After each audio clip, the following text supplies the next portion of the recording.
Welcome back, everyone, to Nerd Shit in the Dark. We're not the nerdiest podcast on the internet, but we might be the shittiest. And I'm your host, Chase the Chaz Skripek. And joining me for another time in the hot seat, on the hot shit seat, on the hot toilet. I'll cut that some way. On the Yep. hot toilet, on the warm bidet. Getting is worse. Becky. I think it got better. I think that was way better. Becky the Boosk Arnold coming back for her second time in the past couple months. How we doing, Yeah, Becky? I'm doing great. Thanks for having me again, especially this short of time frame. Yeah. I blame that on Nintendo. You know what I mean? If they would have I know. Gave me a little bit slowed more their roll on time. this game, but yeah. You know what though? I'll be honest with you. We're up front, everybody. At the end of this, we're gonna be talking about Mario and Luigi Brothership. I didn't put as much time into it as I expected to by now either. Okay. I've probably got more time than you. I'm assuming you haven't played it too much. No, probably. I can check my hour count. We'll see. I'll let you know. I've got about 10. Is Hmm. where I was at today, like on the save file. Let me check out, and I'll get back to you on that. That's fine. Remember, I can cut, so you can take your time. Oh, that's right. This isn't like live from. No. I that would don't never know how work I ever out. used to do live shit. I certainly couldn't do with this podcast. No. How do you even check? Oh my god. Options. There we go. Lordy. How do I use this? How do I use this thing? console thing that I do all the time? I had a moment like that not that long Oh my god. Just go to my page. That's all you gotta do, Becky. Come on. It just says played 4 days ago. It doesn't even tell me my hours. What? That's odd. Why? Yeah. You could What check the hell? your save file. Look at this. It just says played 4 days ago. First played 4 days ago. That's it. That's all it says. And that's yours? Yeah. That's odd. Mine. I expected to say that if you were checking one of your friends maybe, but no. You? Yeah. Weird. So apparently, I know I played for more than 3 hours. Okay. What? Yeah. So anyway, but yeah, less than 10. Yeah, I got about 10. I really thought I'd be closer to finishing it by now. I didn't have time really. The weekend caught up to me, and here we are. That's not what we're here to talk about. No, we're not. No, we're not. Let's get back on track. And issues. Yeah. So that's something we're gonna be talking about near the end. We'll probably get more into that, hour count and shit later. But I got a couple things I want to talk about tonight. Starting with just a few announcements that I want to announce here on this episode. I officially recorded, Nerd Shit Entertainment officially recorded our first episode of the nerd-themed cooking show that I'm doing. Have I told you about this? Did I tell you about this? No, I'm excited. I decided to call it Rebel Yum instead of Rebel Scum. And it's like a Star Wars themed cooking show. But I also decided to stretch it out to just nerd shit in general. But we recorded our first episode the other night, and I got a lot of editing to do, but I'm pretty happy with what we got. It's exciting. So, YouTube short type thing? Yeah, not even YouTube channel? Probably a YouTube video, channel. I'll be lucky if I can get this thing less than 20 minutes, honestly. And ooh, all right. Yeah, we've got 2 hours of footage that I got to cut down. But so I've been talking about it for a few months now, and finally we got the chance to do it. So yeah, so it's a plan to grow the podcast. Put a YouTube show out that people catch to, and then you're like, "Oh, listen to that guy's podcast." Reel them in with food. I like it. With food, with nerd shit, with Star Wars. Yeah. Get them hooked. That is probably won't get that done till after the new year, edited wise. But we have another episode lined up to at least film, so we're moving. And, hell yeah! What kind of food do you make?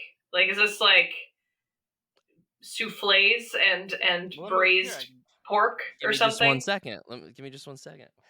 What if I just pulled a plate of the food from 3 years ago? This is what we made. Funny you asked that. I actually have it here. No, I supporting my local library because I work for the library. I got the this to start the Star Wars Galaxy Edge official Black Spire Outpost cookbook. Oh shit! Are those wraps. tacos? This is actually we decided to make for the first episode. They're Ronto wraps, is what they're called. Oh my god! Okay, I love it. Yeah, based on the meat of the animal, the Ronto, which is like a horse-like thing in Star Wars. Right. So where did you source that meat from? Just curious. Galaxy far, far away, Becky, and I'll tell you, it was expired because it was a long time ago. Oh God! Oh God! Yeah. So yeah, and we made a side. This like pepper thing, and Pete attempted to make like they have alcoholic drinks. Like this book is stacked, man. Like people can't see this. You can't. They got breads. We had to make the shell that these are in too. Like we went. What? You didn't just buy that? Wow. I rolled dough, man. I was like, if we're gonna do this, we're gonna do this. And so we did it, and it turned out really well. The food was really good. The drink didn't go super well, but we didn't have everything we needed for that, and it wasn't the worst. Made some liberties, yeah. Okay. I think it's gonna make for a funny little video, and cool. Check this out. So we're gonna kind of pull from this for a while, but I have other I want to branch into just like other shows. You know what I mean? Yeah, other I like nerd things, but start with Star Wars for a while.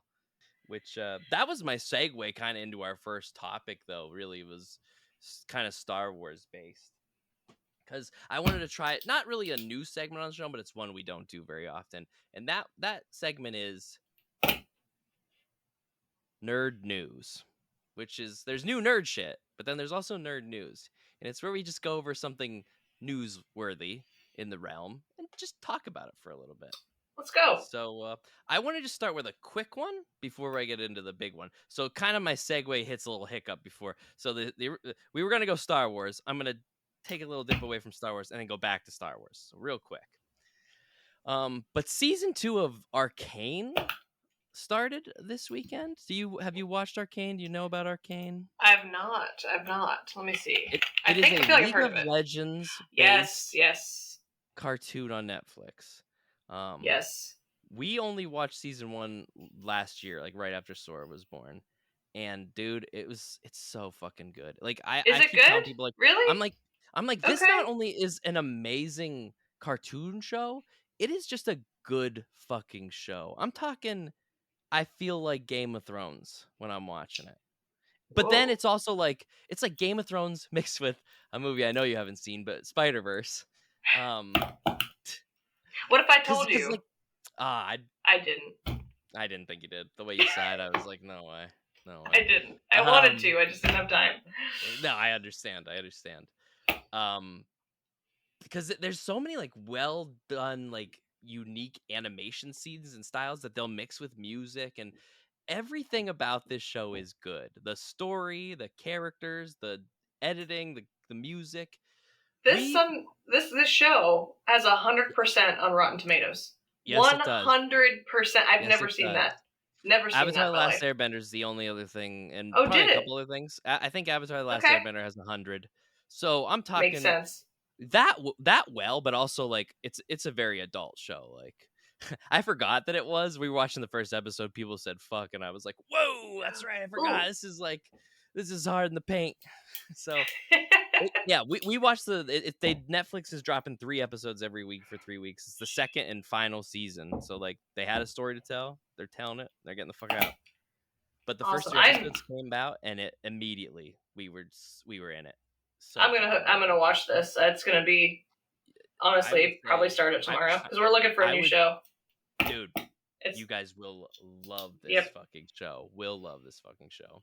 Hell yeah. Yeah, and like I said, season 2 just came back. Didn't miss a beat. Like, I'm glad I only waited a year for season 2. I think it came out 3 or 4 years ago. So to the people who waited that long for that, I hope they got everything they wanted, because I can see like why something so amazing took so long to make. That's exciting. They did the opposite of the Game of Thrones thing, where they were like, "We're gonna be off air for longer, but it'll be good when it comes back." Except this time it was. Ugh. This time, that's great. I love that. So, what, 18 episodes total? Probably between both. Okay. As of right now, there's 12. Yeah. And, cool. Fuck, is it good? How long are the episodes? About an hour, 40 minutes to an hour. I think the first 3 episodes of season 2 were actually only 40 minutes. So, and they fly. They fucking dude. The second episode ended, and I was just like, oh my god, like so much happened. But I was also like, I can't believe that was 40 minutes. I can't believe I got all that. And the animation looks gorgeous. It's so dude, and that's just like the base. Sometimes they just do scenes where they like mix up the animation, and it's like these people just had an art project and went wild. Like a bunch of just talented folk just got together because it's based on League of Legends, and that's my favorite thing about the show, Becky, is because Braden asked me this when I first talked about the show on an episode. He was like, "What do you know about League of Legends?" And I don't know a goddamn thing about League of Legends. I've never even played it. Played? Oh, I've really? never played it. I don't know anything about it, and this show is amazing. So I also feel like League of Legends people must be like, wow, we're winning the video game adaptation award because Jesus. Dude, that's great. Yeah, I played League of Legends for a hot minute in college when my friends were playing it, and it's an intense game. My brother, Andy, you know him, he coached me. Like, I would play, and he would just be behind me, coaching me on what to do. And that's the only time I was ever good at that game. He'd be like, you gotta do this, go here, do this thing. And I'm just like, yes, sir. He used to play. I wouldn't say he's a big fan, but he's just good at gaming. Yeah. He's just good at whatever he wants to be. He's good at it. Yeah. So, frustratingly, obnoxiously good, offensively good at stuff. Come on now. So, Becky, you're pretty good at video games. Pretty good. He's like stupid. Amazing. He's stupid good. Like how Jared is with like most things. He's just like really good at. Yeah. Yes. Exactly. Without trying very much at all. It's offensive. Does your brother have anxiety by chance? No. Neither does Jared. Yeah, and I think he doesn't understand the concept of it. You told me that. That. He just doesn't understand anxiety. He's like, why don't you just calm down? Like, he's like, you tell me you worry about things that might happen? And he was just like, I don't have time for that. And I was like, what? Oh my god, he's a that's a superpower. That's honest to God a superpower. Yeah. Yes. No, that tracks. Yeah. Something to talk about with your brother over the holidays. Maybe you see if you watched Arcane. I will. I bet they have. Because I feel like for anybody that's a fan of League of Legends, they've got to be loving the shit out of the show because I have to be. Yeah, I'm pumped about it. I'm excited to have a new show to watch because I mean I told you I was watching My Hero Academia and it's just been it's a show, you know. It's a show. It's good. It ebbs and flows. Mm-hmm. I'm in an ebb. Yeah, there's a couple ebbs. There's a couple ebbs. That's like my only criticism with that series is like when it ebbs, you're like, oh, I hope is it ever gonna flow again? You're right. So yeah. Arcane, no filler, all killer. You're gonna love it. Hell yeah. That and Andor, you still need to watch Andor. I highly stress that. I know. Yeah. Yes. Season 2 comes out in April. So something to plan for. Yeah. All right. Good segue again, though. Back to Star Wars. So something interesting happened to me last week, and I talked about it. I talked about it with Miranda. You know, we had a conversation about it. I texted Kaiten. I was like, "What do you think?" This is how I'm feeling right now, and it's odd. So, how up to date are you on like news of like Star Wars or any Star Wars news? I would say removed. Okay, then you wouldn't know this at all. Then I'm going to introduce last week's news that I stumbled upon on Thursday. Disney's doing it. They're making another Star Wars trilogy. They hired one guy to write the entire trilogy. One guy who I have heard from many sources, people who know this guy personally, loves the fuck out of Star Wars. Also co-created the Rebels show, Star Wars Rebels, which I don't know if you've seen it, but a lot of people do like Rebels. I like Rebels. So this guy knows his Star Wars. Now, when this news first dropped, it was not a lot of sources were like mixing, but there was talk that like it's possibly a creation of episodes 10, 11, and 12. And I looked at this news, Becky, and for the first time in my life, I felt like one of the people, like, I compared it to how Caton felt when Disney first acquired Star Wars. He was like I was like, dude, new Star Wars movies, hell yeah. And he was, by all accounts, trepid.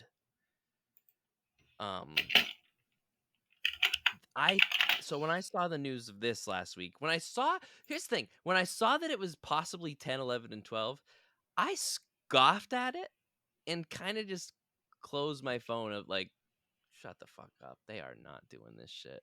So not excited at all. Huh. So most of the day, I'm like trying to check sources. I'm trying to see if there's any confirmation. Because it was like up in there. It was like, it's either not going to be 10, 11, and 12, or it is. And it's just like, well, what the fuck is it? Either way, I wasn't all that excited. So later on, they did confess it's not episodes 10, 11, and 12. The Skywalker saga is complete. They're not going further with that. So that made me feel better. But then it was still just like, then what is this? Like, what is this new trilogy? Do I care? Because whether it's not 10, 11, and 12, it seems to be taking place in a time frame that would be basically 10, 11, and 12. And the weird thing is, Becky, I'm coping with how not excited I am. I'm interested. But for the first time in my life, I heard new Star Wars, and I was like, apathetic. come on, guys. I was like, could you just give it? There was a comment on one of these things that said, please let Star Wars rest in peace. And I sort of was like, I sort of feel that just a little. So you're ready for Star Wars to just kind of I'm never going to be ready. No, but it's like, they're so, Star Wars is like My Hero Academia, right? There's ebbs and flows. And like I said, the same. When you're in an ebb, you're like, oh boy, I really hope there's going to be another flow. And Star Wars has way less flows right now than ebbs. Even though I personally like most of what's come out, it's still divisive, and that's not good. I guess that's just how it's supposed to be with the light side and the dark side. I'm not really sure. But I've liked most of it. But I've also seen the faults in the things that people dislike, and I choose whether I like it still or not. But on top of this, Becky, Lucasfilm has announced so many fucking Star Wars movies that have not even started filming at this point, that it was like, oh, here we announced 6 movies that are supposed to be coming down the pipeline. But by the way, we're also working on a new trilogy, and I'm just like, are you though? Yeah, that's a really good point, because when do we hear about movies that are like, oh, and by the way, we're going to start writing this movie? Like, no, tell us when it's like a year out. Tell us when we can actually get excited, like, hey, this is happening. It's supposed to be under wraps. This is happening. Like, hey, next year, Christmas 2025, like, new Star Wars. You know, and then, my God, you're excited. This is like, maybe, okay, well, like, probably they gotta win me over a little. Okay, yeah, I know. That's Becky, like, it hurts me to hear you not excited. I did think about it in a very critical way. Like, hear me out. Because when I thought it was gonna be 10, 11, and 12, I was just like, which is weird, because when they announced the Rey solo movie a couple years ago that they were working on, another thing they announced, and then it's been 2 years of like, we've got a writer, we lost a writer, we've got a writer, we've lost. That's why you don't let people know when you're starting to write. Like, this is gonna happen. Like, this is gonna change. I was excited about that. I was excited about that. But during that time frame where I thought it was gonna be 10, 11, 12, I just thought to myself, like, what is the draw here for a 10 and 11 and 12? Rey, like the cool thing about the gaps in Star Wars is, like, you either get different actors playing characters or older versions of other characters. Rey, Daisy Ridley, she's like 10 years older. Like, she's not gonna look, you know what I mean? They're like, everybody's just a little older. So, and I'm also just like, where do we go from here? Where do we go from here? But the thing is, Becky, whether these are called 10 or 11 or 12 or not, that's where it's taking place. So, like, still, where the fuck do we go from here? Does anybody care enough about Rey, Finn, and Poe? Does anybody? I do, but I know a lot of people probably don't. Maybe the younger generation? Maybe. And this could be their They might. I don't 'Cause know. here's the It's thing. Star Wars. It's already a big name. It's gonna rake in money. It's going to rake in money, But especially. that's not what's important to me. Well, not It's to gonna be you, good. but I to understand that, Becky. Lucasfilms, to Disney, it's all about the cash money. I know, but Unfortunately. that's a whole Sorry. nother fucking rabbit hole to go under. No, you're right, but like that's a whole other. But what I'm saying is like, because okay, I there's the original trilogy, right? Oh, we got the original trilogy. It's fucking awesome. It's the greatest thing, right? What? George Lucas is writing prequels about the backstory of Darth Vader, a character that we know from that original trilogy? Hell yeah, we're in. It's Star Wars. All right. Okay, time goes by. We're gonna make 7, 8, and 9. And it's gonna be older. It's gonna be haunted. Like, what's the draw? Ooh, new characters mixed in with the older versions of characters that we love. Hell yeah, they're gonna be in all the movies. This is gonna be great. You go out of that zone. Now you don't have any of that. Luke Skywalker's dead. Leia is dead, and so is Carrie Fisher. Han Rest in Solo peace. dead. So, and like you can't. That's the thing. Even if they did bring Harrison Ford or Mark Hamill back, you've already done it. The wow factor, it's gone, and they're Wow. dead. So who fucking cares? Is the wow factor gone, Chase, or is that light inside your heart just extinguished? No, Where is I don't think it's extinguished. Because this here's the thing, sounds. Becky. I'm gonna see it no matter fucking what. I I will know. be there. You know what I mean? So Of like, I'm not course. dead about it inside. I just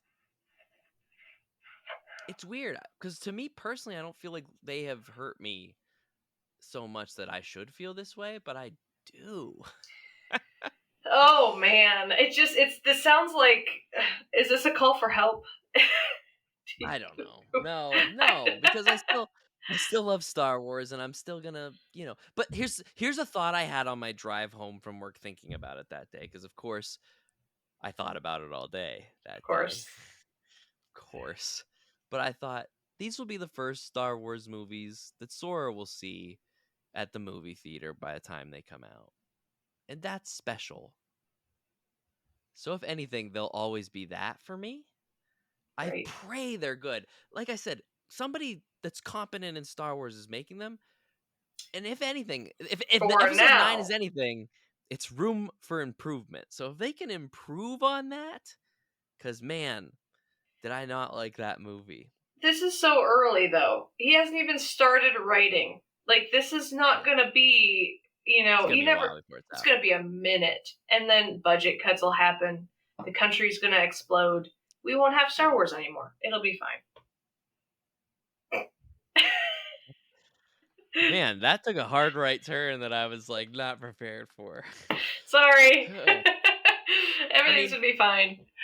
Do you think everything like when I tell you this news that they're making new Star Wars movies, how do you feel about that? Uh, Exactly. yeah, but I'm also You and I saw The Force Awakens opening night with friends. Yep. Many friends. Mhm. That's how excited we were to see that movie. Opening night. I don't know. That Yeah, and I energy's guess already not it's there for you. And no. it's You're not there right. for me. You're right. And I hope that it will be come time. But the thing is, in that meantime, Lucasfilm either needs to pull back on their things that they're working on or only put out the good ones, because that's what people are going to remember. A lot of Yeah, people didn't like The Acolyte. there's a lot of Star Wars content anymore, and you're right. Maybe it's just flooded. Maybe it's just too much. That's part of it. Doesn't make it special anymore. There's so much.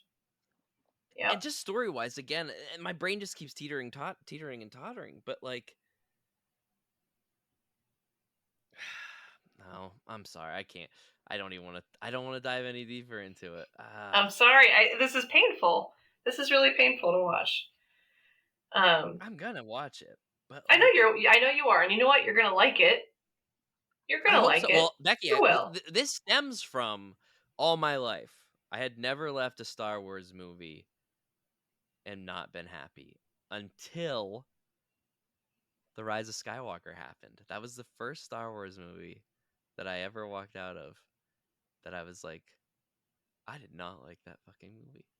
Oh, And no. and I that's what I mean. I feel like I feel like it's spread. I do like that movie now, but I saw that movie more times in theaters than any of the sequels because I wanted to really like just by every angle, and I learned to like the things I hate about it. I still will always hate. Like there are things that I have to like save. Like I'm almost an apologist for it now, but like overall, I do like it. It's not good, but I like it. It's not. But at first I hate it. Like I walked out of that theater and Tori and I promised we would not, even if we didn't like it, we wouldn't even say it. But I was like, I can't not say it. I did not like that movie. Wow. See, I don't think I've ever seen it. I don't think I've seen that one yet. Honest to God, Wow. I saw The Force Awakens. I have not seen The Rise of Skywalker. Jedi? Yes. Yes. Okay, I've seen The Last Jedi. Yes, yeah, I've seen. I mean, yeah. Watch it. It's probably better. Like you've put so much time and space between now. Like there's no. Yeah, I have to rewatch The Force Awakens, rewatch The Last Jedi, and then get in. Yeah. There's so much on my to-do list. It's just. I understand. It sucks. I wish I had more time. Star Wars is usually at the top of mine, but this is one of those times where I'm just like, yeah. Like I said, I wanted to just talk about it because I don't know how I feel. I don't know how I feel about it, and I don't know how I feel about it.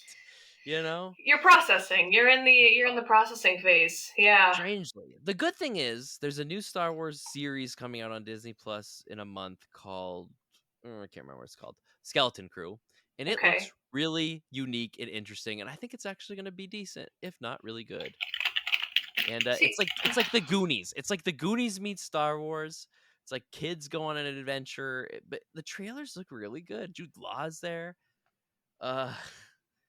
Jude Law's there. It's gonna be. And the thing is, like, it sounds iffy, but the last time I was iffy going into a series, it ended up being Andor, which is the best. So I'm just like, maybe it'll be good. And like, if after Skeleton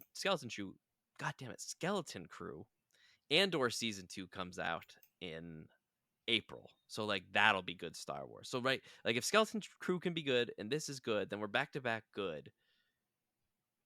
Man, but you're right. There's a lot of Star Wars content. Lot of it.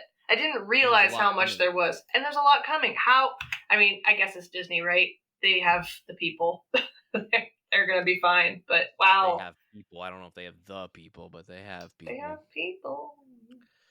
Well, the best news was that one guy is writing the entire trilogy, which is the biggest issue I have with the sequels. Is like they pulled the story all around 3 movies and none of it fucking lines up, and it's. But that's the thing, though, Jason. The thing that sucks is that's for now until the deal gets broken or until they hire another writer, and because he's too expensive or doesn't agree with Disney corporate Becky, whatever. You don't know how true that statement is, though. That happens all the time. All the time. Almost every Star Wars thing that's come out since Rogue One has gone through multiple rewrites, creative differences, people in and out. There's no way the single person is going to make it all the way through the trilogy. There's no way. If they do, oh man, what am I going to do? If he does make it through, I will watch every single movie on opening night. Like, I will be there. Like, I promise. Whatever I'm doing, I'm just going to, say, sorry, I can't. I got to go watch Star Wars because hold you to that. I will come watch them with you. I will come to wherever you're at in the world in 20 years when these movies come out, and we'll watch them. God, don't say that. Sorry. I want Sora to still be a kid when he sees it. I'd like to believe by the time he's... Maybe this will be Sora's, first, real exciting, movie experience. Maybe. Probably not. I'm going to take him to a lot of movies before then, but... Yeah, it's not going to be. Dude, his life is going to be movie. As soon as he's able to watch movies with me, it's going fucking down. That's exciting. Yeah. So, yeah. I didn't mean to go on about that for too long.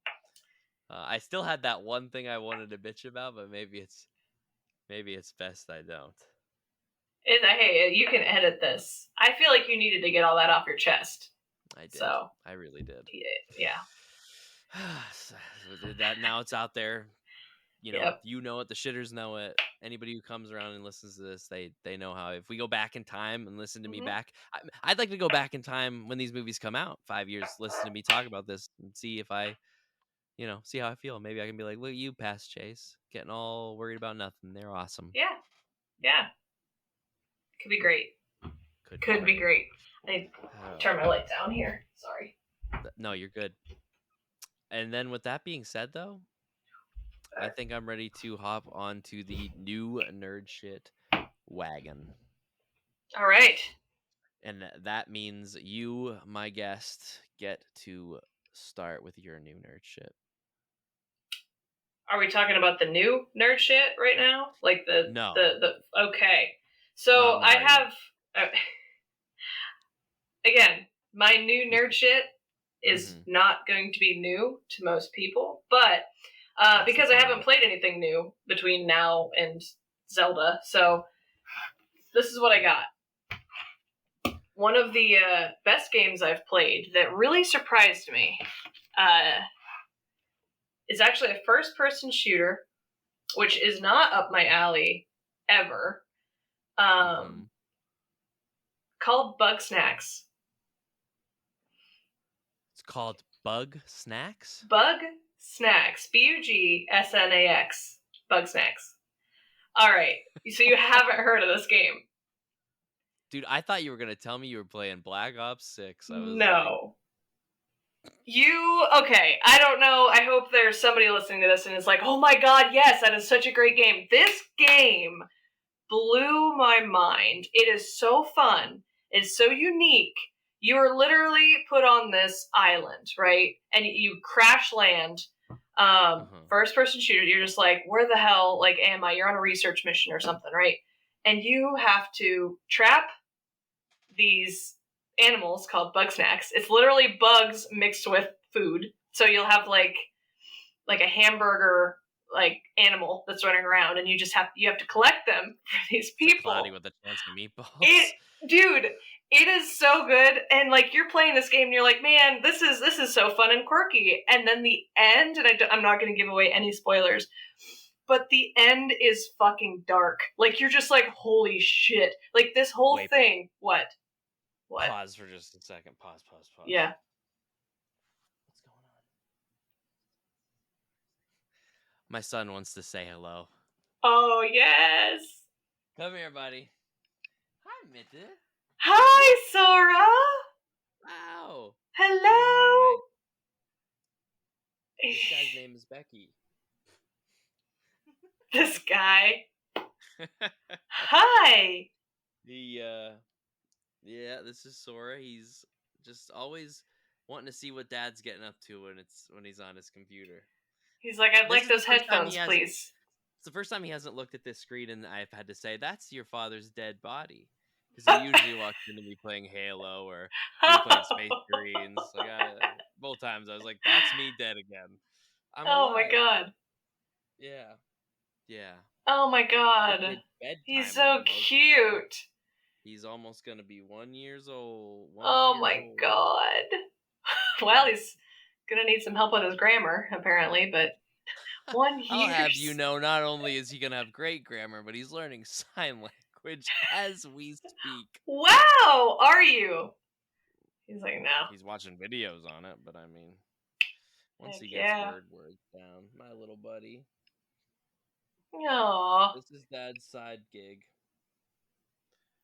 What, the Sora or the podcast? The podcast. Sorry. You're not my side gig. Mwah. You're good with the boy. Yeah. Hi. He usually talks when he doesn't have this thing in his mouth, but he loves this thing, so we let him keep it in his mouth. Yep, if it makes him happy. If it makes him happy. If it makes you happy. I can't sing anymore or else I'll get flagged. All right, Minta, you go to bed. You get your sleep. It's late. You need your milk.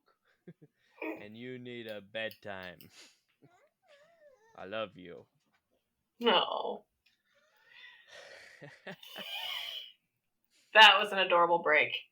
Yeah, That was sometimes you cute. gotta take those. That's sometimes That was I cute. expected him to show up eventually. He's always popping in and saying Just hi. you make it Last sound like week he walks on in like, hey. dude, basically, last week when Ross and I were playing Space Marines 2, I just look over and I just see him crawling as hard as he can. And I hear him go, Dad! I'm like, oh shit. What's up, man? Oh my god. Yeah. But so Yes, Bugsnax. Bugsnax. I'm serious though. If you're looking for a fun, different kind of game, unique, look it up. It I'm won't gonna actually pull disappoint. it up right now Yeah, while we're talking. it's a 10 out of 10 on Steam. Wow. It's a fantastic game. I'm not joking. Like, it's good. Yeah. Well, Just pull up some images of that game and let me know what you think. Like, just trying to pull. Okay, I'm getting it to come up now. Oh my goodness. it's off its rocker. BUG SNAX, all one word. Bugsnax. SNAX. Yeah. But I think I've seen this. I think I've seen this game. Scroll. I think. Can you play it on Switch too? Yeah. Or is it just, yeah. Yeah, I think I've seen it in the really cheap sections of Yeah, the Switch. dude, buy it if it's super cheap. It's so good. Dude, I feel like it's always $5. Dude, get it. It's not going to disappoint you, I promise. Oh my god. My brother told me about it and I thought he was just high. I said, no, I'm not going to buy this game. It is so freaking good. Came out in 2020. It's on the Switch. Yeah. I mean, if I can get it, if I can score it for cheap. Score it. If you can get it for $5, man, it's worth it. I tell you what. It's one game that I played all the way through. This game.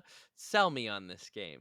Okay. All right. Well, so I mean, you're basically helping this community on this island, this Bugsnax island, because we've discovered these new things, these new creatures, right? Called Bugsnax. Mm-hmm. And the weird thing is these people, which they're weird Muppet looking people, right, that live here.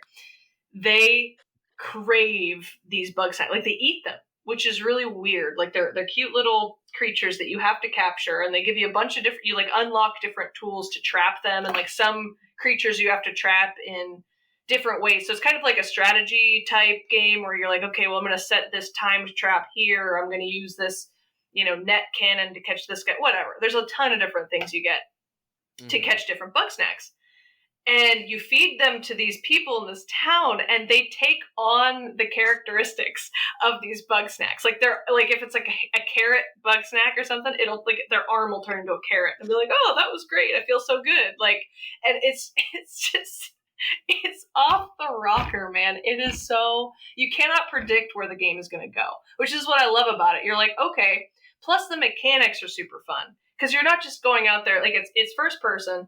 But you're not just going out and shooting things. You have to set traps, or you have to think how am I going to catch this particular bug? Because some of them are kind of tricky. So it's like a hunting type trapping game.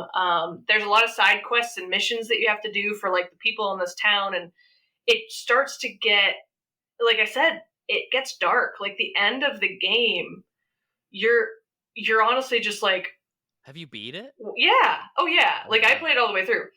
And there's another one coming. Well, at least it leads up to it. I don't know. Hopefully, I got enough money to actually make a second version. I haven't looked up that, but it was holy shit! The end was so dark. I was how this isn't a kids game anymore, and it's not a kids game. Kids could play it, but I don't want to give anything away. I really if you ever have a chance. How long game is it? It wasn't terribly long. Let me see. If it's less than 20 hours, I'm down. Oh, hell, yeah. 8 hours when focusing on the main objective. 15 hours to obtain 100%. Yeah, knock it out. Oh my god, it's so good. It's so good. It's kind of like a horror game in the end, but it'll be fine. Dude, okay, I just gotta say this. Anybody listening, if you don't know anything about Bugsnax, and all you're hearing about Bugsnax is what Becky is telling you, go and look it up on Google and look at the image and the picture and the you have scrolled past this game a zillion times because it looks nothing no. The cover art does not sell this game. No, it doesn't. When my brother told me way more. When my brother told me to get it. Me.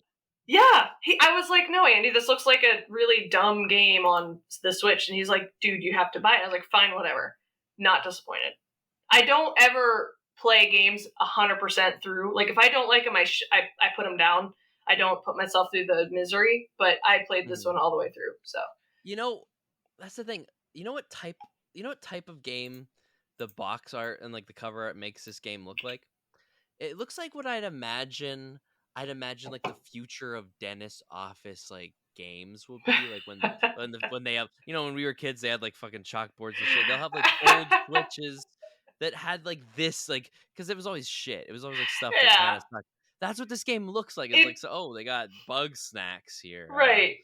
at the dentist office toy box. That's what it looks like, but it's this good. It is. It really is. I'm not playing it up too much. It's a delight. It's delicious. It really is. Delicious. No pun intended. I mean, there's snacks involved, but it's great. Snacks. The name itself is very funny to me. I can't believe. I tell you what, man. I recognize skipping past this cover. Like I've seen it. Yeah. It looks like knockoff cereal characters. It does. I mean? It like there's nothing fancy about them. It just looks like you're gonna. It's a good game. I don't know what else to say. I'll take your word for it, man. You've certainly sold it. If I can find it on the cheap, I will. I want to at least see what this is about.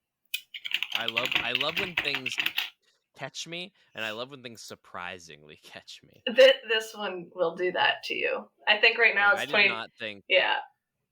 What do you got? A price up? $25 on the Switch. So a little pricey if it's like an 8-hour game. $25, but if it's on sale, get it, snag it. The Steam, I think, autumn sale should be coming up. Maybe I'll get it on the cheap for that. Yeah. Oh, save 60% on Bugsnax on Steam. Look at that. Oh hell yeah. Hell yeah. So if you want to play, it's only $10. Ooh. For this kind of review, I will at least buy it and put it on my Steam. Yeah. I won't start it right away, but I will snag the game. Snag it. Review. Oh man. That's actually one that I think I might replay because it was so good. It was fun. That's what I like, Becky. Sometimes you tell me you don't have anything, and then you bring such a unique take to the show. Yeah, I'm glad I can. Right? Yeah. All right. Well, there you go. That's my contribution today.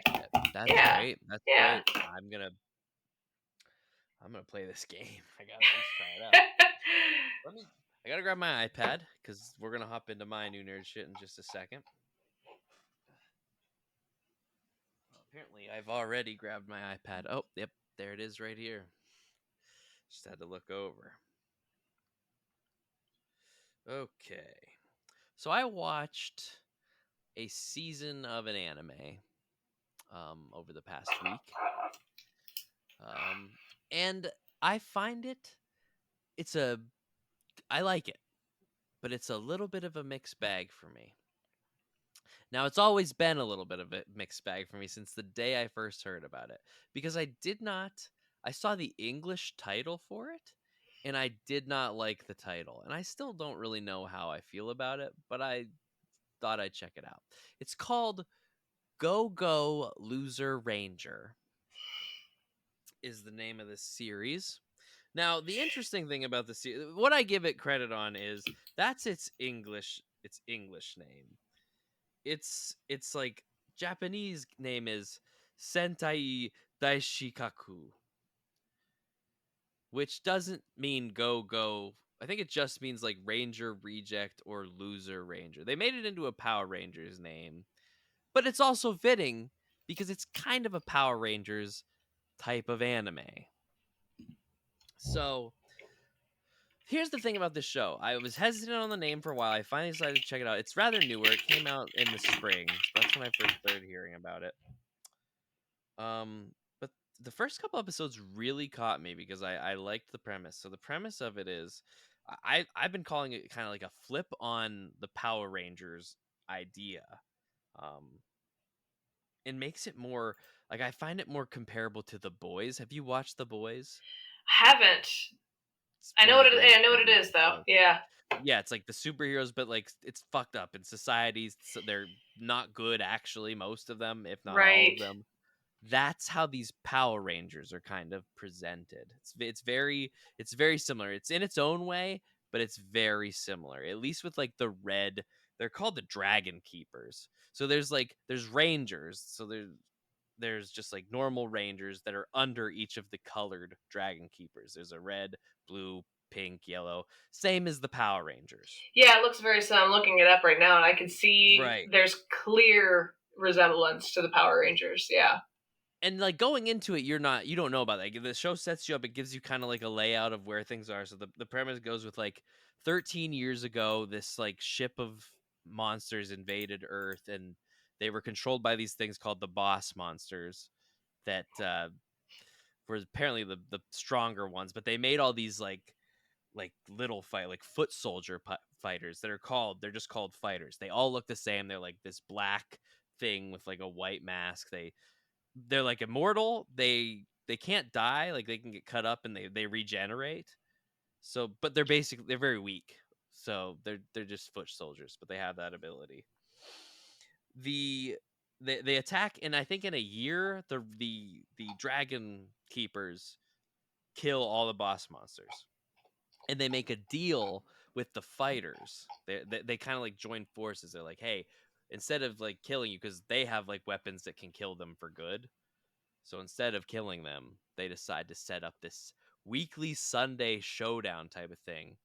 Because these things are also shapeshifters. They can turn into other things. So every Sunday, they put on this like show at this Coliseum where the monsters are attacking Earth and the Rangers have to save everybody. And people go to the show, but they all believe it. They all think it's real. So the Power Rangers kind of have this fake superhero persona. And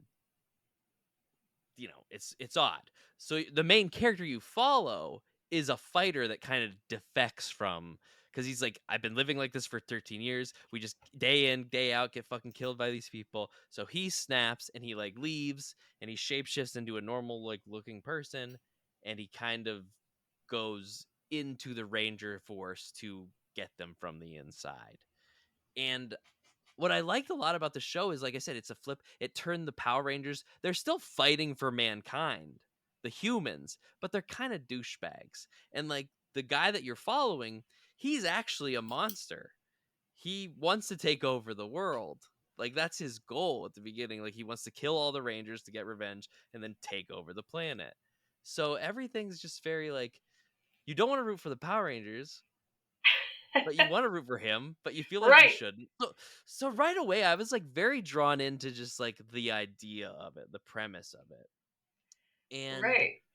I actually took a lot of notes, Um, Well, it looks like the manga is done, right? That's I'm not done, sure. I haven't looked. There's a second season coming out. I don't know if the manga is done. I and there's a can't lot of imagine it's volumes. gonna run for a while because by the end of the first season, it's already like things are looking in a direction of, because when people get killed, people die. It's a series that's not afraid to like just let characters die, until sometimes it doesn't, but usually it will. But we'll get to that. Okay. So another thing I really liked about it, at least in the first few episodes, was just like with the Power Rangers. I'm gonna call them the Power Rangers just because that's what they It works, yeah. are. Being odd and kind of shitty people, and him being kind of shitty too, but you want to root for him because you get where he's coming from. You get a bunch of other characters that just also have very different motivations for why they're doing anything, and you're not really sure whose side anybody really is on, or if they even know if they're on the right side at all. So you just got a lot of characters like that, which I really appreciate. Like the first episode, maybe even the second, the main fighter, he meets one of the lieutenants of one of the Dragon Keepers, and she just also happens to be trying to kill the Dragon Keepers as well. And so that was like, oh, that's interesting. And then you meet another character. His name is Sakurama. Sakurama. He's a cadet, so he wants to be in like the main Ranger squad. But he knows that the Rangers are kind of shitty. So he wants to where our main character Fighter D wants to kill the Ranger Force. He wants to change the Fighter Force. So he's a very interesting character. And him and Fighter D end up like getting this little side mission where Fighter D ends up taking Sakuraga's like persona. Like Sakuraga's gonna do his thing and Fighter D's gonna do his thing, and that means he's gonna take over for this guy back at like base camp. So he has to live this guy's life with cadets. And yeah, so that's just 3 characters. There's more characters that you meet that either like, want to fight for the Power Rangers, are part of the Power Rangers like internal organization, but have their own very specific reason why they think they fucking suck. And it was really like I probably stormed through the first 6 episodes pretty quickly. I was and all of that's established in like the first few episodes, like all these in the different first few episodes. Wow, Yeah, that's a I'd lot. say by the time the 3rd or 4th episode happens, Fighter D has taken the identity for that Sakuraga guy, and that's the thing. It starts super strong for 6 episodes. The thing I didn't really like is I didn't think it got really convoluted by the end because of all these things. So you're just like trying to understand constantly why anybody is doing anything because you don't know, you know, whose side anybody's on at You don't know any what given direction it's moment. going. Yeah, exactly. Like So when people there's make decisions, you also just roll with it because you're like, I mean, I guess I'm sure you're gonna give me an answer, and usually it will get to an answer as why things are happening. But as it's happening, you're just like, okay, I mean, sure, why not? Like, there's a point where this character in the later half, because then it gets like it does like kind of this. He's getting into the squad shit's the most interesting stuff. But then it goes into like basic anime, like you meet the other cadet characters. It's like they all have a goal to either fight monsters or not. They're getting to know each other. Fighter D is starting to like humans by hanging out with them, which was fine. I figured it was going to go in that direction, but it really stretched on that for a while in the latter half. But there was this character, this one guy, I might have missed something, but he found out that Fighter D, like that he was Sakuraga, like that he was in disguise, and he didn't tell on him. And I was just like, but why wouldn't he though? Like, why would he hold this secret? So it was just like a lot of shit like that. But like the animation's really pretty to look at. The fights are really good. And I just want to my only issue with it right now is that the season ended, and I feel like like it ebbs and flows, like My Hero Academia. I felt like it ended sort of on a it ended on a flow at the very end, but it ebbed for a bit before it got there. And I just like I don't know if I personally like that arc. I want to see more of what I did like about this series to begin with. Which okay. is weird because usually in anime, it starts kind of like it can start strong, but like it's usually the start that takes a minute and the season ends really strong. I felt like this show grabbed me right away, and then not that I didn't want to watch it, it just there were so many more things about it that I was like, this isn't the stuff that I liked about it, and it would sprinkle in stuff that I liked about it, but not enough. And then it just ended really like once again like who's doing what for why. Like, wait, whose side is Yeah. everybody on? Like, Right.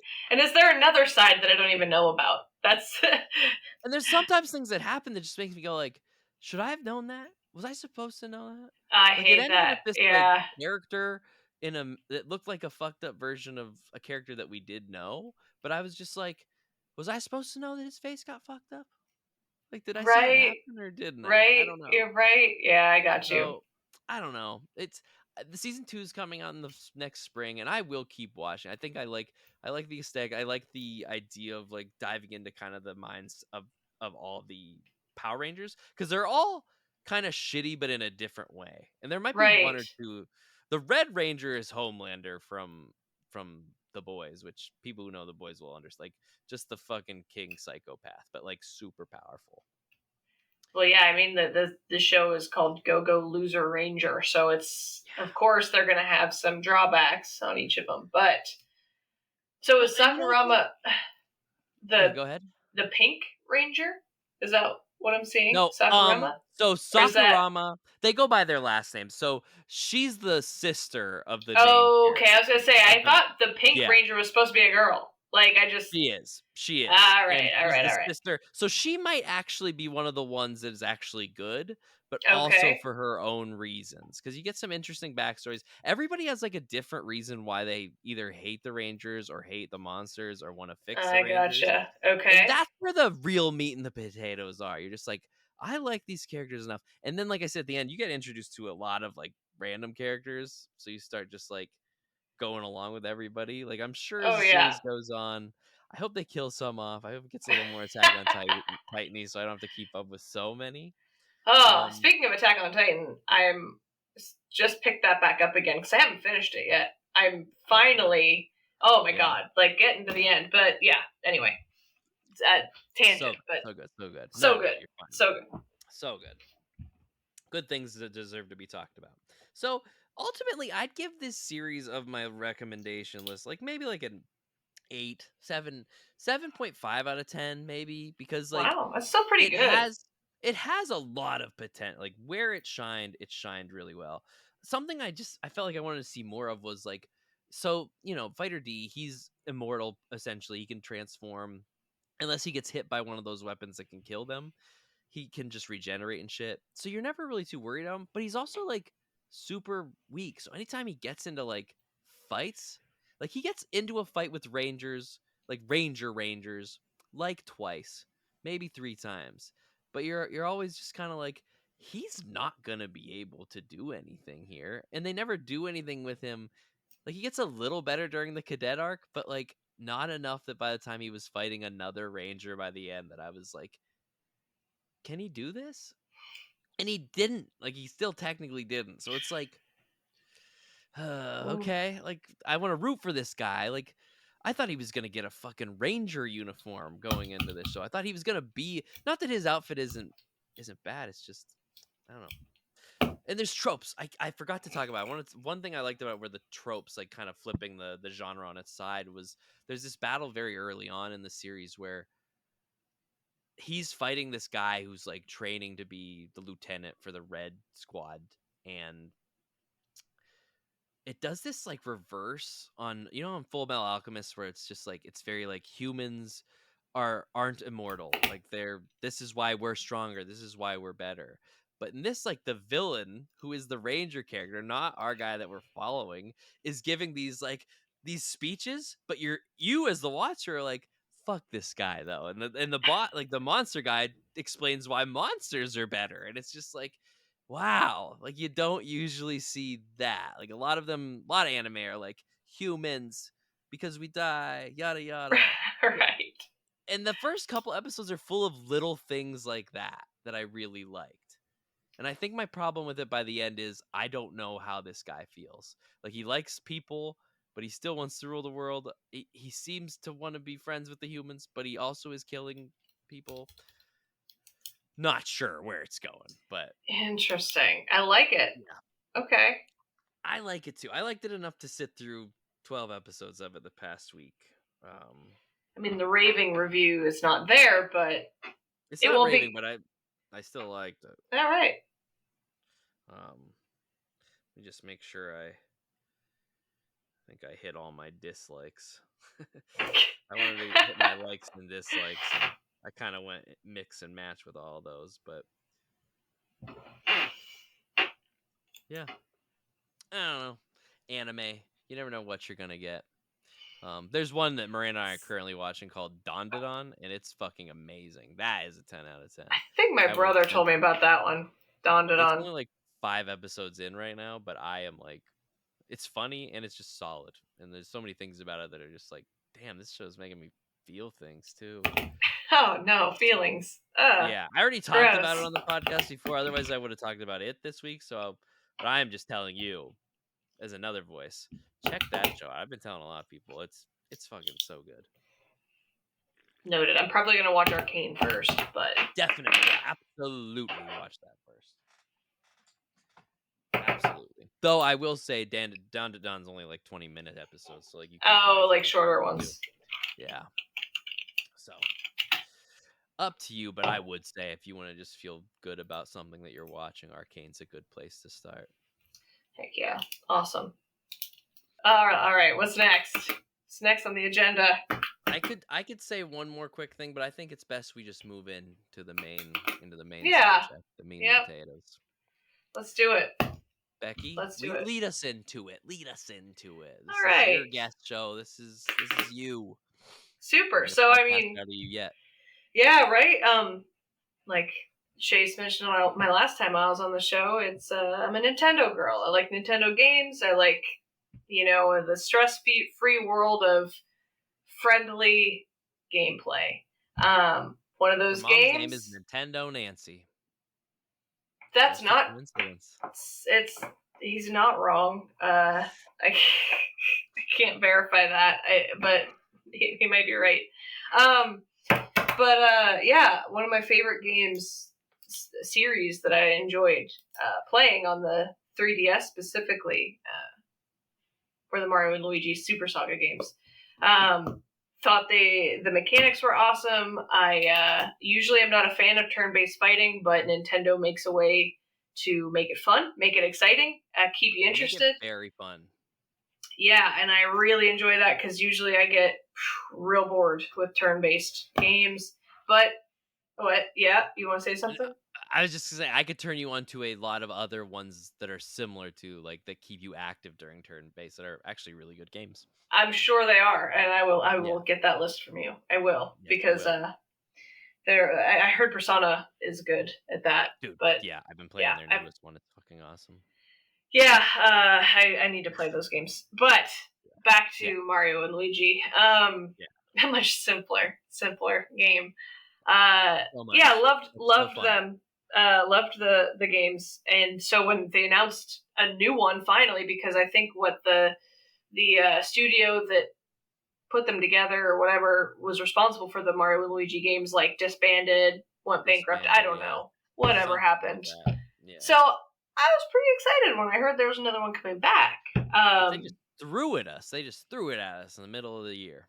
Just like, in a couple months. By the way, like a new Mario and Luigi game. It's like, what? And I keep calling it Mario and Luigi Brotherhood, which is really funny because I imagine like Full Metal Alchemist, but with Mario and Luigi. With Mario and Luigi. So I was like, shit, I keep messing this up.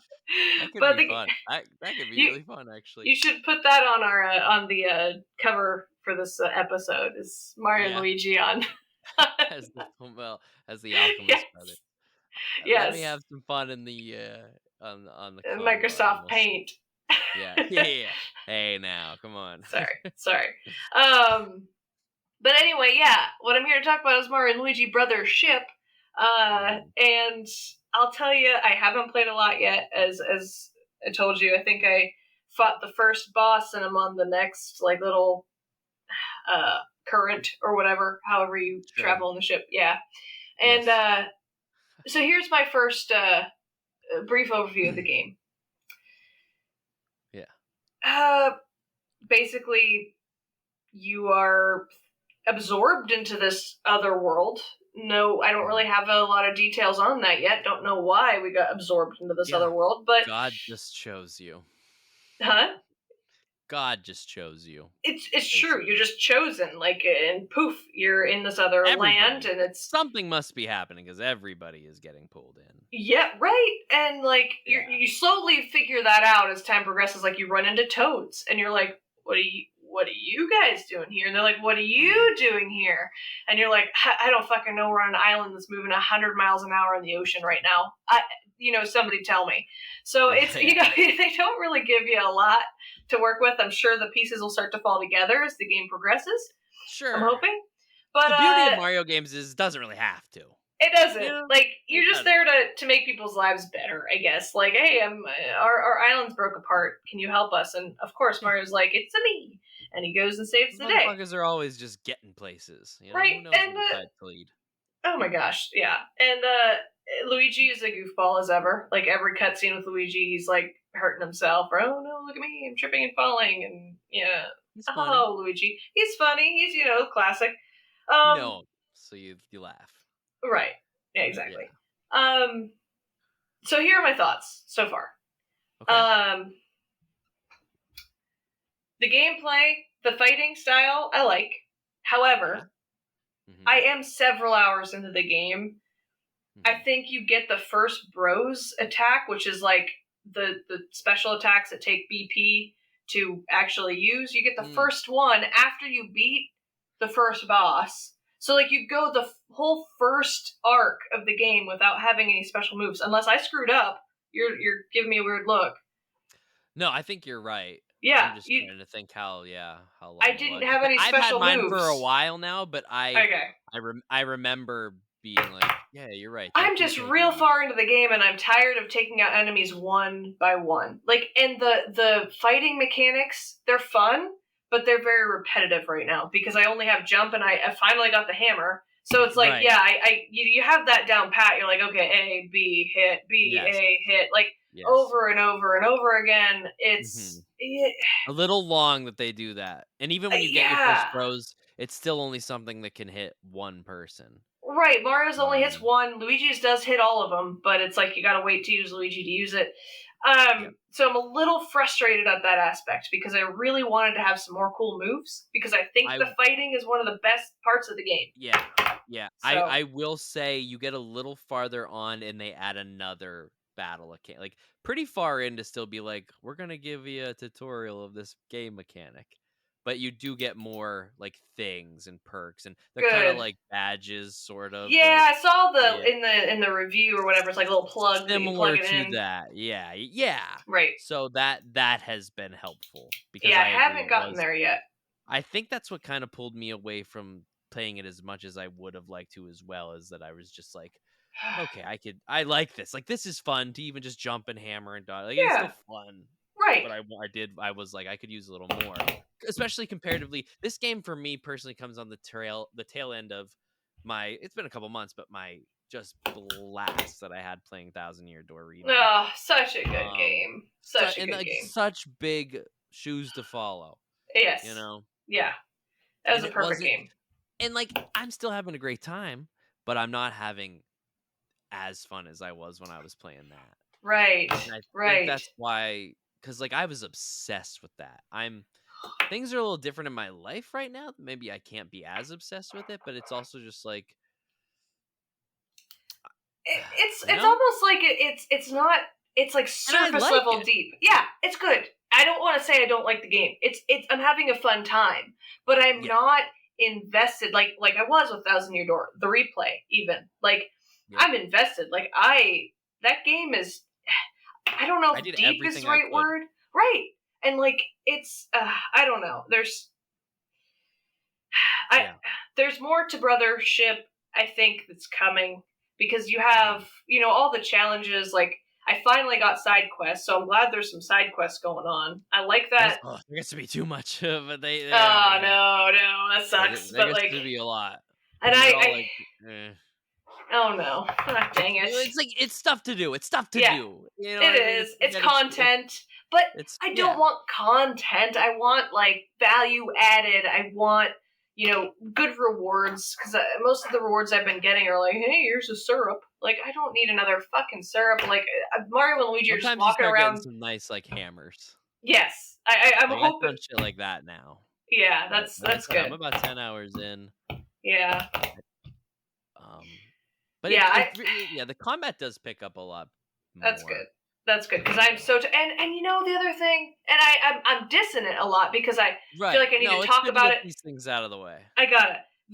The enemies on each, because you go to smaller islands, like that's where you go, and then you have to hook that island up to the main mothership island, and the enemies on all the islands are very much the same. You mean Brothership Island?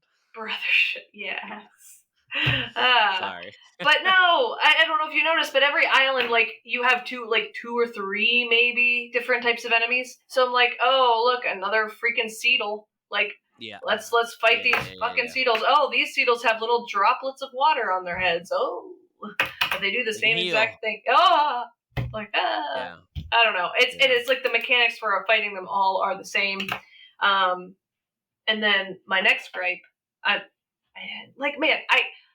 for those of you listening, it's a good game. Like, if you want a good game, you should get the game. But I'm just telling you, don't get your hearts set for like a new Mario and Luigi game that's going to blow your minds, because it probably won't. It's decent. Anyway, the Luigi moments. The Luigi, what do you call him? The Luigi. There's a name for him. Yeah, there is. Shit. Luigi. It's an L. It starts with an L. It's a Luigi Logic. There we Luigi go. Logic. Yeah. Okay. So. You don't like it. I don't like it because it's not gameplay. It's just like they introduce issues, like gameplay, like problems or puzzles, if you will, that they solve for you. You don't even have to try. Like, oh, how am I going to solve this conundrum? And it's just like Luigi, and he just goes and solves the problem, and you're like, okay, that was unnecessary. Like, there's no need for that in the game. There's no need for a cutscene for a no. Yeah, that never stops. Oh my god, I'm just like, all right. I mean, kind of just laugh at it, because I feel like it's either I laugh at it or I hate it. Yeah, you're right. It's now in battles, like his little like, oh hey, now we can do a super move. I get that. That makes sense. I like that. Yeah. Because like I think that mechanic is fun because you have to, hit the buttons at the right time or do whatever, and it's exciting. You gotta play the game. But when he has a Luigi Logic moment in the middle of the game, you do nothing. You just watch a cutscene and he solves the puzzle. Like, let me, the player, solve the puzzle. Like, you can even, I don't know. I was just kind of like, that takes away from the game a little bit. It starts to do a little bit. The thing I just did, it was like, he hit a button for me, and then me as Mario actually did, like, the other work I get. Right. I guess. Yeah. So, like, they start to utilize it as best as they can, but you're right, it's not as good as it used to be. Right. Yeah, I don't know. And I know there's more to it. I'm unlocking more things. I finally have like the UFO move, which I think is pretty cool. Yeah. That's fun. Yeah. Like that you can switch in and out of that jump mode. So, but you're right. It does take a long time to get to those points. Probably longer than some people are willing to give it. Yeah. So it's been a ride. Like the one thing that keeps immediately in the other ones. Right. Or at least like enough to keep you satisfied until like, I don't know. Like, I stuck with it for a while in the beginning because I was like, okay, I'm going to get the hammer. Like, clearly I'm going to get the hammer soon. And I kept seeing hammers. I kept seeing hammers. Yeah. I'm like, that's the hammer. I know. Like, pick up the fucking hammer. Yep. Yeah. Mm-hmm. And you're like, no, not yet. Not yet. Oh, I'm using this hammer. Damn it. Okay. Yeah, okay. Find another hammer. And then the hammer comes, and it's more kind of redundancies just with a hammer now. Exactly. Like, oh, good. Now I get hammer. And it's fun. It's the fight scenes are satisfying. The rewards, like I don't know, like the damage that you can do is satisfying. Dude, I was looking at some of the challenges. Like, you have like your main quest, your side quest, your challenges on the title screen. Mm-hmm. And like, there's some. I was starting to get re-excited again when I saw like all those challenges you could like win rewards from, and one of those challenges was like deal 1,000 damage in a single attack, and I was like, fuck yes. Like, someday we're gonna go do an attack that does 1,000 cumulative damage in a single attack. And I was like, all right, so now I'm doing like 20, 30 damage per attack. I'm like, someday I'm gonna have a mage, like, you know what I mean? That blows my mind. Well, because I'm 10 hours in and I'm doing like just about 100. Right. Sometimes. Right. So like, but for a super attack, I'm sure it's going to be like a huge, like, could even be like a Luigi attack in a boss fight or something. But still, like 1,000. Like, I was like, oh, I'm getting excited because you have so much further to go. Yeah. Leveling up is fun. I like leveling up.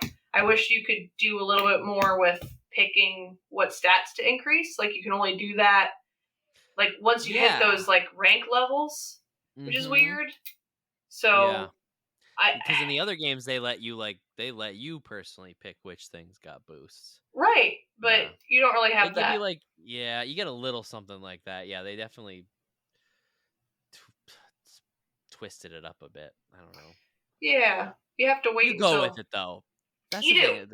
These changes aren't the worst, but they are changes. They're changes.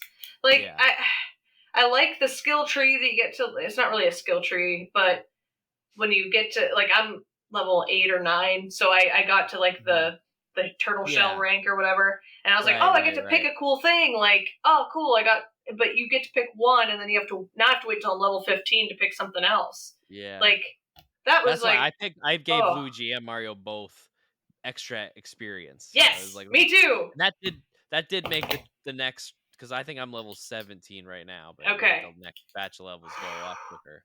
It's like, dang. But yeah, I picked the exact same thing for both of them. I was like, y'all are leveling up faster this time. Come on, let's go. Take. Yeah, it's a good way to start. Right. So, what are your thoughts? Well, I mean, I think I've kind of sprinkled in some of my thoughts just in what, compare with what you've had to say, but yeah, I really am enjoying it. I'm having a great time. I think it's very pretty. I think a lot of my thoughts come from like stemming back to the people that just talked about seeing the IGN review and some of the differences. Oh yeah. It's one of those things, like, kind of like I said with Star Wars, like, I see where people might have a problem. Like, I see the problem. It just doesn't bother me as much. Other than he compared it to, like, Pokemon looking, and I was like, I don't get that at all. I think his Switch is broken because I think it runs. Somebody needs to tell him. There might be a little bit of a frame rate issue, but certainly not a noticeable one. Like, and I play it on my TV, one, and it was still fine. Oh, God, yeah. If you're playing it, I played it on my Switch. Yeah. Yeah, I see no issue. I don't know what he was talking about. So like things like that. I definitely see where you're coming from with it. Taking so long. Like, I don't think I thought about it until you said it, but now that you said it, I'm like, yeah, it did take a long time to get a lot of shit that, like, in the Game Boy Advance one you can do pretty much right away. Like, the fact that you even had to say, like, you were pretty far in to get the UFO thing, it's like you can do shit like that in the first one pretty quick. Right. I was happy to see that you can control Luigi, not like you used to be able to, so I get why that guy was mad, but he also made it seem like you couldn't even hit B and it would make Luigi jump. Right. So that's what I saw. I was worried about that. And not even be able to like swing a hammer or anything. Yeah. I see the issue because he can do a lot of stuff himself, but a lot of that I kind of like it's convenient. It's convenient. It's inconvenient, like, in some ways, but most of the time it's like, I don't want to have to jump with Mario, jump with Luigi. Like, if he can just follow me, who the fuck cares? I'll be honest, I call that a quality life improvement. Yeah, I like that too, because, like, especially when you have to pull those dang turnips out of the ground. Like, hey, Luigi, Jeeves, just pick the turnips. It's great. Yeah. And I think that because, like, that's where it's really good. The thing that turns you off, like, you personally and a lot of people, and I guess me too, is the Luigi logic thing of him, like, doing things like that. But I think this is, like, the natural progression of, like, Nintendo. Just, like, they didn't have the ability for Luigi to just do his own thing back when they made it for DS, Game Boy.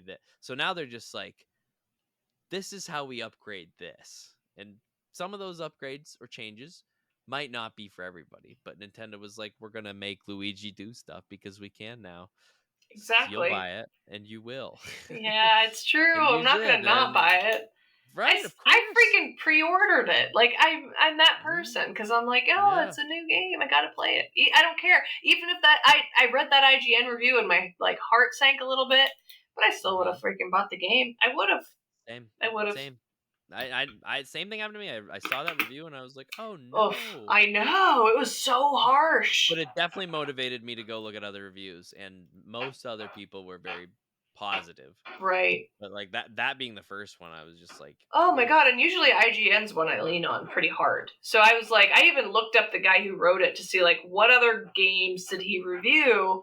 Just because I was like, maybe this guy's just off his rocker, or he's pissed off at the world. I don't know. But he makes some good points, but I also disagree with him. Yeah.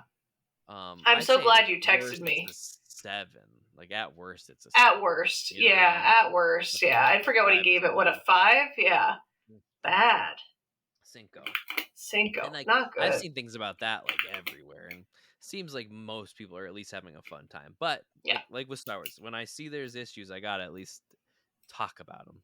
Right. And choose whether or not I still like it, and I'm having a fun time. Good. But I do think that stretch of, like, time to get things going is why I haven't played it as much. But it's Yeah, pretty. it's gorgeous. I think the ship moves a lot faster than the review also gave it credit for, because like it's like, hey, go do other shit while your ship goes from point A to point B. I'm in the middle of doing some little shit, and it's like, Oh, hey, hey, here you go.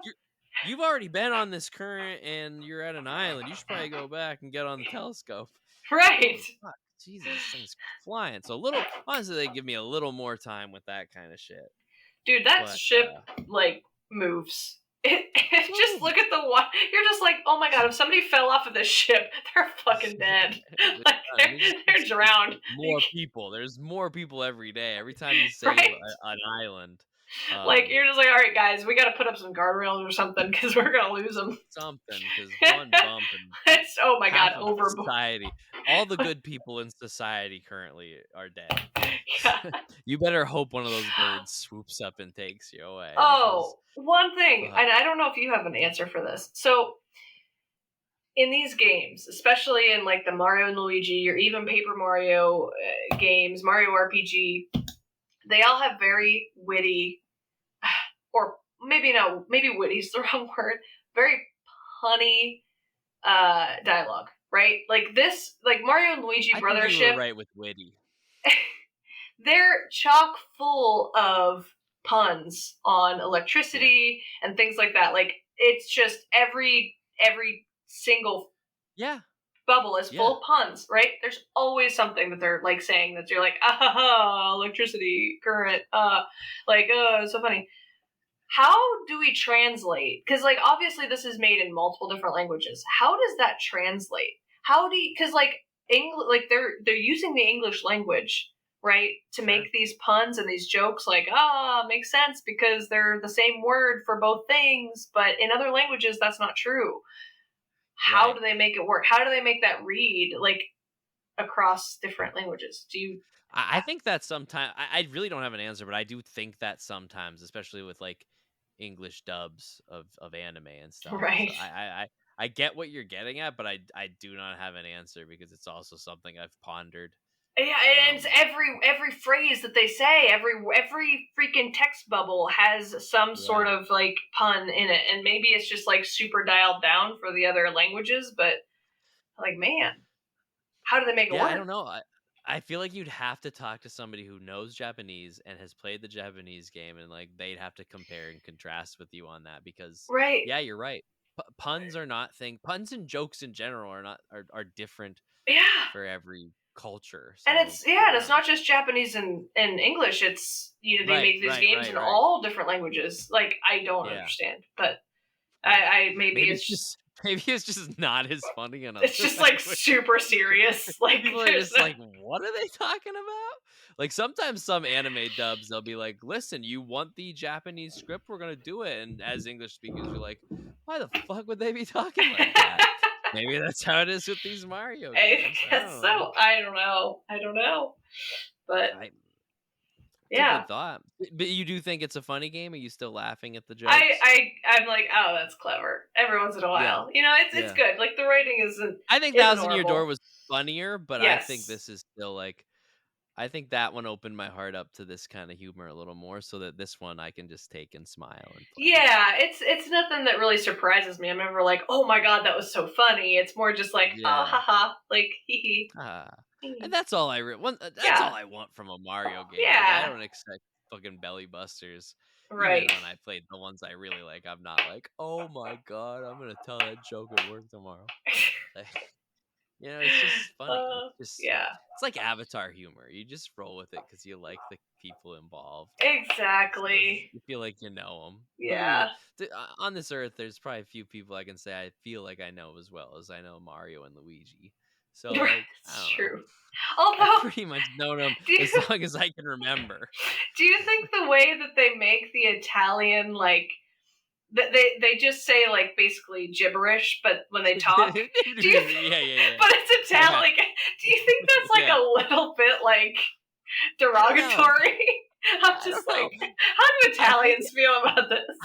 I think it's okay because everybody talks like that, not just Mario and Luigi. So like it gets a pass, but it does sound with them. Yeah, a little No, like they're clearly just bibbidi speaking in. bobbidi. It's Mario. exactly Luigi. Blah, blah, blah, like if blah. you would do that, Yeah. like making fun of like Japanese or Chinese language, it would be racist. And here we are. Well, they're, you know what I mean? It's just, I don't I know. think they blend it with like it's very simmy. It sounds like Sims talking, It so you kind of does, just yeah. roll with it. But I agree. I thought the same thing. Like the first time I heard it, I immediately thought of the Family Guy bit of the guy of him being like a bibbidi bobbidi beebidi. Exactly. So yeah, I don't know. I just thought I was like, that's a little. that's because Nintendo doesn't abide by PC culture. They're They like, don't. this is what we do. You are all the motherfuckers playing this very, stereotypical Italian plumber character. You're in.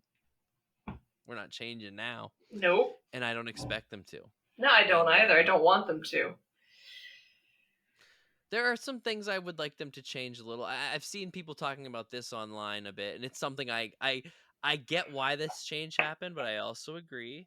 But like sometimes I hit A, or sometimes I'll hit B for Luigi to attack, and I have to hit A to select his Oh my attack. god, But when yes. he It's a does the pain in the attack, he uses B. ass. It's a pain It's in the hard. ass. For new Ugh. players, people who have never played the series, I get why. Because A is a select button. They can see the difference, but they program No. the rest of us to be like Luigi B. jumps with B. B. In Yes. yeah. I've effed up so many times because I'm like, oh Me god too. damn it! Like I Me back too, out of the man. Me attack because too. I'm like, no, B, like you, Luigi, you're B. It's not the worst thing in the world, No, and it's I not. get it. But like, man, does it like fuck me over sometimes? 'Cause I'm just Yes, I'm glad I'm not the only one. Because no, yeah. I've seen people talking about it on Reddit. I was like, okay, Oh, yeah, we're at least those of us who've played the other ones. It's like that's the button that makes Luigi jump and yes. select And select do his shit. B. He is B. Yeah, Gosh. so I'm that's glad I'm not hard. the only one. Okay. Yeah, Yeah, people want that's them to hard. patch in like the controls, like to be changeable, and I'm just like, Nintendo doesn't do patches, baby. Oh no. They've been around since before patches. No, they don't do that. There is no customization in the Nintendo The ship's world. got holes in it. They're fucking sailing it. They're They don't care. sailing. They're like, we've been boating since the 80s. Fuck off. You're either on or you're off. We have all this good shit on our boat, so it looks like you're staying, and you're like, I guess so. I will buy a Pokemon game that doesn't work. I still like that game. I liked that game. Me too. I liked it. I had a lot game. of fun. I had a lot of fun with that game. Fucking mess, but it is fun. It's a mess. It's a mess, but I'm having a good time. It's an absolute mess, but it's fun. God. And Nintendo gets some passes this time, and I feel like this one, it doesn't live up to the hype, but it's still really good. Mm-hmm. Yes. If it was between getting this or never having another one of these games again, I will take this. Absolutely. It's not. They didn't. They did it. And they did a good job. It might keep like neither of us are. When you really think about it, I've heard the story's about 30 hours. None of like it took you, like you said, 4 hours before the bros attacks came in. Something like that. It took me about 8 hours ish before I got the plug thing. Like, yeah, it's still giving me new mechanics 10 hours in. Maybe by the end of the game, there'll just be so much new shit that's added by the time you get there that it's like maybe they took that kind of RPG approach instead of being like you get everything right at once and it just gets better. No, you just progressively get better yeah. until you're just doing. Maybe the build makes it better. We don't know that. We might have to come back at the end and be like, actually, by the time we play through the whole game, fucking awesome. Yeah, it might be. It might be. Doing 1,000 damage per hit, yeah. Sure. If anything, we can just agree that the pacing's a little off. There we go. That's a nice way to put it. Pacing's a little off. Doesn't move as fast as I would like it to get good. But, yeah. Still a solid game. Still a pretty solid game. I'm not playing anything else while I'm playing. Like, sometimes I'll bounce between games. I chose You're a monogamous Mario and Luigi Brothership player. Yes. I like it. Yeah, at least until I finish it, and then I'll, go back to playing other things. But I have a lot of respect for Mario games in general, so I really like to give them their turn. Mario has many times in my life taken control of what I plan to be doing. Last year, Spider-Man 2 for PS5 and Super Mario Wonder came out on the same weekend. So I got them both. And I was like, yeah, I'll play a little Mario, but I'm going to fucking lose my life to Spider-Man. Mm-hmm. I have not finished Spider-Man. Oh I'm my not even god. far in Spider-Man. I could not stop playing Super Mario Wonder. I was just Really? having such a good time. Such a good time. I've not Yeah, even and played it because it just doesn't. it's not really that great, but it's just Yeah. fun. Fun. Like when it comes to like intrigue, like Spider-Man's great, and there's just so much. But with Mario, there's You just not pick it so up and much. you play it. It's And simple. you and Life's it's simple. I've been playing these games. We've known these guys our whole lives. So it's just Dude. gameplay that I just love. Dude, I thought about this the other day. Remember when we would come over to my house, we'd get a giant freaking tub of like Utz party mix, and we would just Nintendo play. Nancy would always bring them out. Yeah, she would, Nintendo Nancy, and we would play the Lost Levels on the Wii. Mm-hmm. Yeah. Remember that? Like we would just like freaking pass the remote. We got pretty far in that. I think we got to like World 4 or 5. It, but no, we did pretty well. That was a fun time. We would just that was good. pretty fun. That was pretty fun. But yeah, I you saw. Take a stab at that now. I bet he could do a lot better. Maybe he might. Well, it would take a minute because it's more memorization than it is like skill on that game. Yeah, because you have to remember what's coming next. Because you're right. Nobody in the right mind can just like play it through the first time like piece of cake. Yeah, that was nothing. I agree. And compared to that, like Super Mario Wonder is not that like nowhere near that hard. It's a breeze of a game. Like there's some challenging stuff, but like modern Mario side scrolling is it's a guilty pleasure more than it is like a competition. Right. It's not a challenge. And then the same thing happened for me when Thousand Year Door came out. Thousand Year Door dropped the same weekend as Hellblade 2 came out. Mm-hmm. I was so excited for Hellblade 2. I was going to take off work to play Hellblade 2. Like I had all this stuff set up. It's not a long game, so I was like, I can just do it. I started playing Paper Mario, and I have not finished Hellblade 2. There's something special. Fuck out of Paper Mario. There's something special about Nintendo. There's just something special, and that's why I call me basic. But listen, I like what I like, and it gives me comfort, and that's what I need in video games. The best, yeah, they're still really fucking. They're good. still really and fucking when good. They're the best, you're just like, oh my god. I mean, there's not a lot of games that I think are as good as. Well, I've Tears of the Kingdom. But dude, Paper Mario, I had such a good time with Thousand Year Door. It became one of my top 10 probably favorite video games of all time. Almost immediately. This wasn't the first time you played through it, right? This was the first time I played through it. I played it really? a little on GameCube back when it came out. Not a lot. Oh, shit! I wasn't into it at all.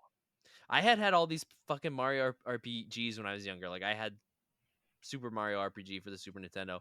I played them, but they weren't like my favorite kinds. Holy shit! And, so the Mario and Luigi games are the ones that kind of got me into the RPG. Like I played those on Game Boy and DS, so I was like, "Oh, Mario RPGs can be fun." Oh my god! Then I played fucking Thousand Year Door, like for real, for real. Holy shit! I didn't know this was your first. Like, I wish I could. First full playthrough was. Yeah. Oh man, that's amazing. This is like my second. Go into the Nerd in the Dark archives. You can hear me talk about it. Yeah, that's great. After, oh shoot! I did everything you could do in that game. Awesome. And then I finally set it down because I had such a good time. The combat, the gameplay, even the dialogue, way the platforming goes in the paper form, like the dial, everything, everything. It was a work of art. And that's why I think I can't say as much like that for Brothership, is because it's so soon since I've had that experience with a Mario game that it's just like, this. I kind of went into this thinking like, oh yeah, I'm gonna get that Paper Mario feeling again, and it's like it scratches that itch, but it's not perfect. No, I'm not dying to get to my Switch. Like there's not points in my day where I'm like, okay, I gotta play this. Mm-hmm. Whereas 1000 Year Door, I was like, I can't put this fucking game down. There have Right. been a number of games in the Ugh. past couple of years that when I finish, I go, I can finally get my life back. That's one of them.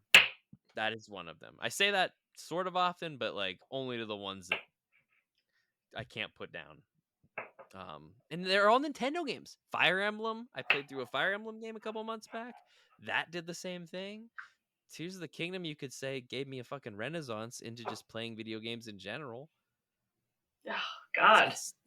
Nintendo knows something, man. They Nintendo do. knows something. They do. Even when they're not their best, they're still pretty They're good. still pretty good. I just want to stress that because I feel like a lot of what we've said today sounds kind of Negative, negative about yeah. this Yeah. game, but we do Sorry. like it. Yes. It's just there's better. Yes. Yeah. No, I very much like it. I'm probably gonna play it a lot more. Like that is like you. It's the only game I'm playing right now. To finish it. I do as well. So it's good to have a game that you're just like, this is the one I'm focusing on, and it takes a type of game.